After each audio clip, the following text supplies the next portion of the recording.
Huma allegazzjonijiet serji dawk li ġew rapportati lil direttorat għas-servizzi edukattivi fih dan il-Ministeru tal-Edukazzjoni dwar dak li qed iseħħ fl-iskola primarja ta' Ħalaxa.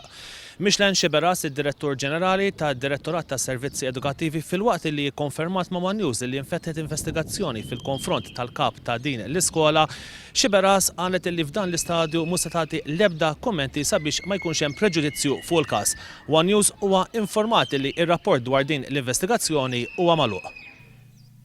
Sorsi li tkellmu ma' One News jikkonfermaw li n-numru ta' għalliema, LSAs u impjegati oħra tal-iskola qed jallegaw li kienu vittmi ta' fastidju fil-konfront tagħhom mill-kap ta' din l-iskola.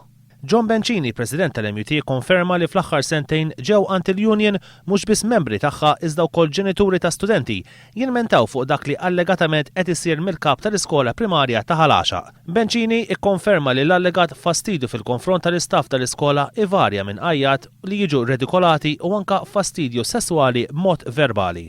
One News huwa informat li diversi għalliema tal-iskola ta' spiss jirrapportaw morda u jippreżentaw ċertifikat mediku għaliex jinsabu fi stat ta' ansjetà. Jirriżulta li s-sena l-oħra għalliema taħas ħażin waqt il-ħin tax-xogħol wara li allegatament sfad vittma tal-kap tal-iskola u tieħdet l-isptar b'ambulanza. Nifmu li ftit ta' xhur ilu dan il-kap ġie trasferit fl-iskola primarja ta' Ħalaxa wara li kienu saru diversi rapporti dwaru waqt li kien kap tal-iskola primarja ta' Żurrieq.